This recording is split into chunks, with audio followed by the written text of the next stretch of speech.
Stop searching for the miracle and be the miracle. This ain't gonna be lyrical, this is straight facts. Stop waiting on the change and be the change. This ain't new news, this go way back. Stop waiting on someone to get it for you, go get it for yourself. Take your pride back. If God is your motivator, then you can do all things. Believe that.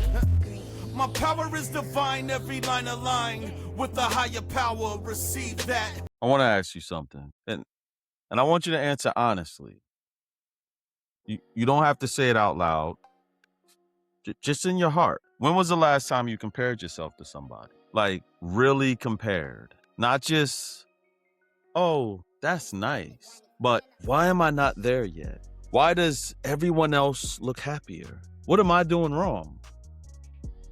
Why does my life feel harder? And what you don't realize, this comparison just hijacked your peace. Paul said it plainly in 2 Corinthians 10:12.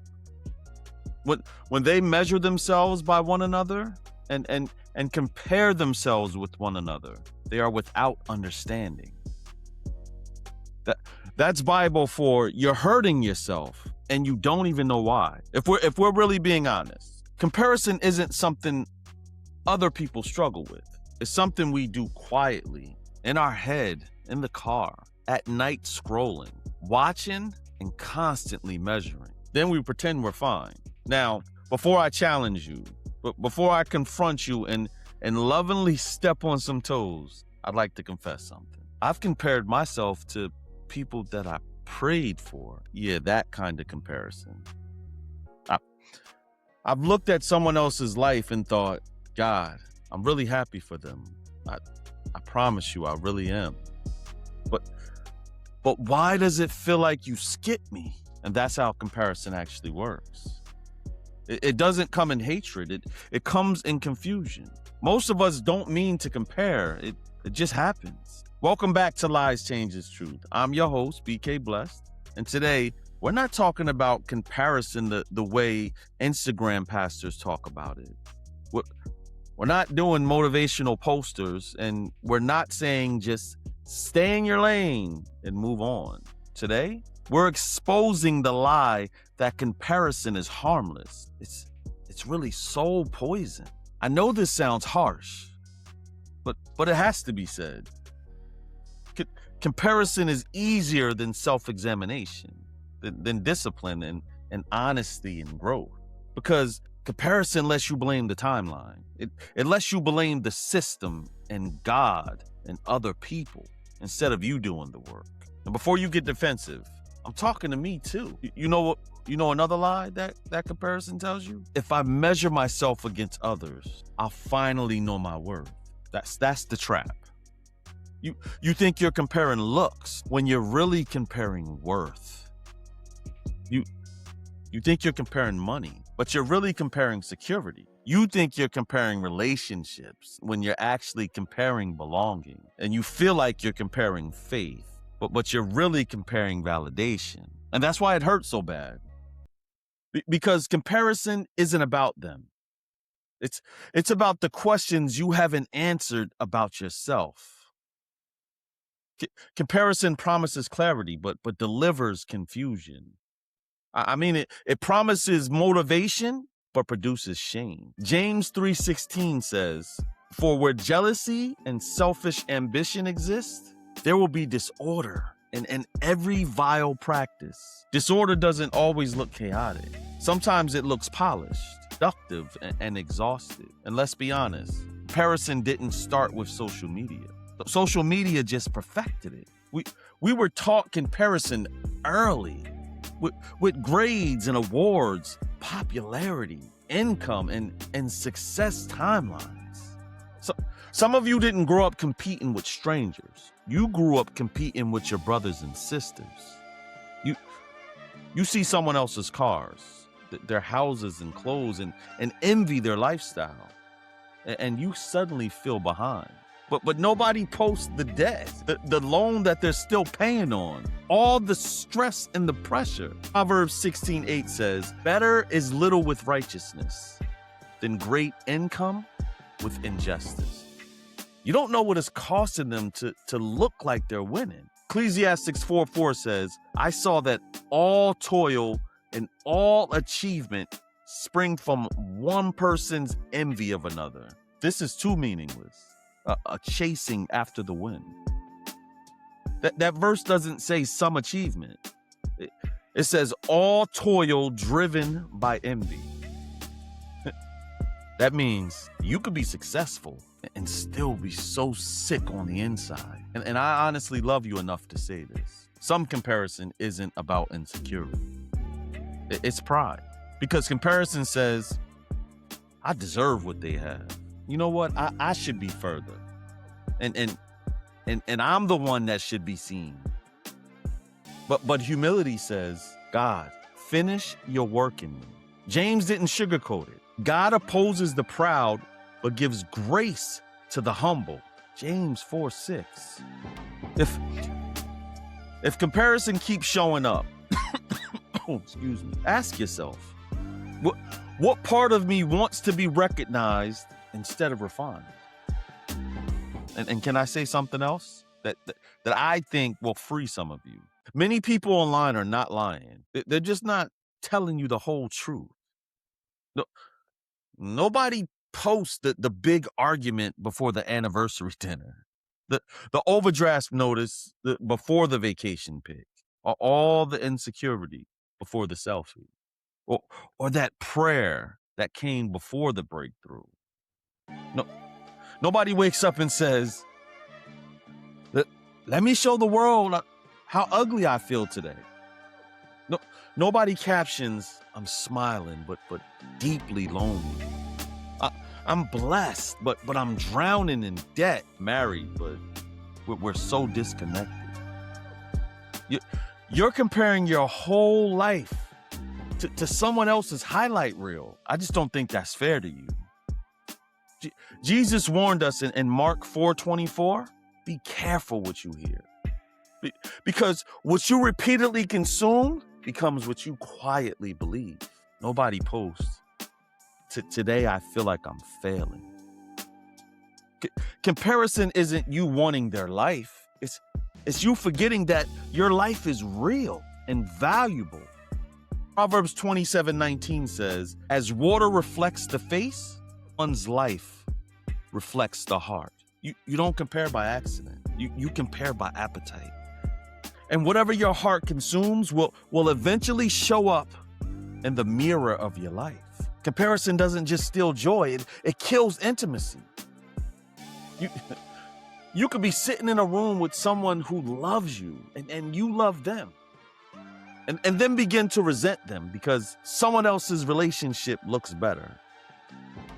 You saw their anniversary post, their beautiful vacation, or all that public affection. And now your partner feels insufficient. And it's not because they failed. It's because someone else performed better online. That's a tragedy. You're judging your behind the scenes against someone else's highlights. Real talk. No healthy relationship looks impressive all the time. Every single relationship has silent seasons. Those hard conversations, unmet expectations, and so many moments of doubt. But those moments, they don't get posted. Comparison will make you abandon something real for something imagined. Love is not an aesthetic. Love is faithful. 1 Corinthians 13 never once mentions chemistry or excitement. It says patience, kindness, endurance. But none of those go viral.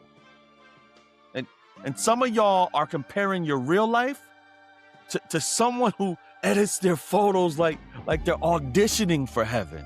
Now filters can smooth skin, but they can't fix character. And you know the core truth of this episode? You don't know what's going on behind the scenes of someone else's life. You have no idea what they survived, what it is that they're hiding, or that they're barely holding it together. But here's the flip side. You know exactly where it is you need to grow. Galatians 6:4 says, let each one test their own work without comparing themselves to someone else. That's true freedom, because comparison steals gratitude. It steals peace, relationships, creativity, and joy. It makes you quit early. It makes you bitter towards people who never even harmed you. And it makes you numb to your own progress. Theodore Roosevelt said it best: comparison is the thief of joy. And what's crazy is that we even compare our faith walks. Comparing ourselves to someone else's prayer life, to their Bible knowledge, their calling and platform, and the title that they were given. You feel like you're behind spiritually, but let me free you.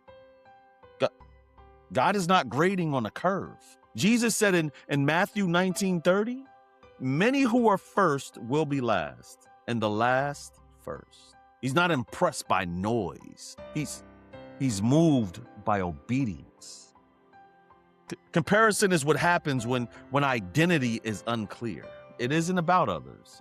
It's about what you believe about yourself. If you were secure in who God called you to be, comparison would have no room to live. When you don't know who you are, everyone else becomes a mirror. See, David never compared himself to Saul. He knew he wasn't built for Saul's armor. 1 Samuel 17:39 says, David removed it. Some of you need to stop trying to wear someone else's calling. You know why it doesn't fit? Because it was never meant for you. I want to speak slowly here.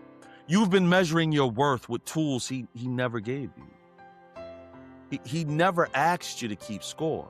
You know what he asked you? He asked you to stay faithful. Stop only seeing lack. So start being a good steward of what you have. He gave you an assignment, and your assignment doesn't require what they have. He wants you to focus on you and not the lives of others, because you are one of a kind, and there will never be another like you.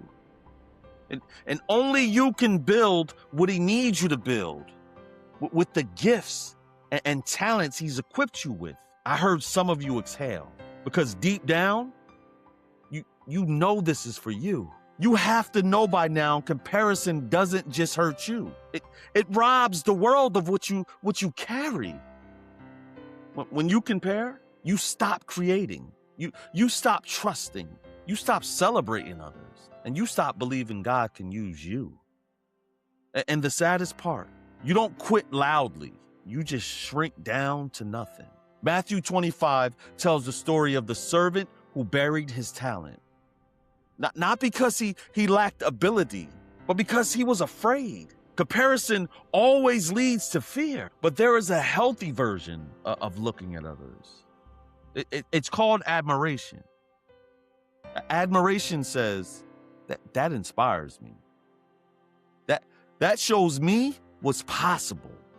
And it challenges me to grow. Comparison says, why not me? Why am I behind? Why am I not enough? Paul said in 1 Corinthians 11:1, follow me as I follow Christ. Not compete with me, not be me, just be faithful.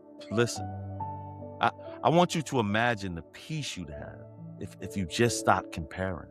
Imagine the joy if you focused on the growth instead of your ranking. Imagine the relationships if you protected them from unrealistic expectations. You don't need their life. You just need to be obedient. So let's reject the lie. Let's embrace the change and walk in truth. God didn't create you to compete. He created you to contribute. This has been episode 42 of Lies Changes Truth. Comparison is not motivation. Comparison is a liar and a distraction. Your life is so sacred. Your growth is personal. Your pace should be intentional. And your story, it deserves your attention. God is working on you, and you are your only competition. I'm your host, BK Blessed. Until next time, stay faithful, stay incomparable, stay you.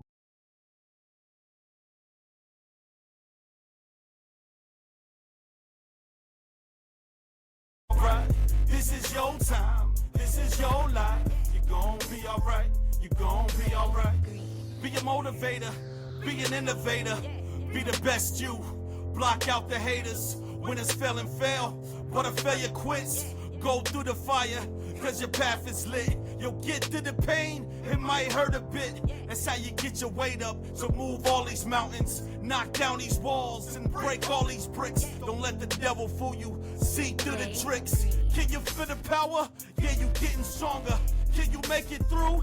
Yeah, you got through harder. See, the time is now, can't wait no longer. Cast out the fears, no more paranoia. This is destiny, time to grab a hold.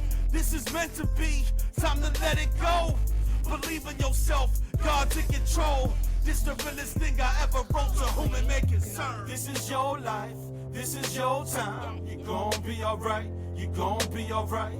Follow God's plan, follow his light. You gon' be alright, you gon' be alright.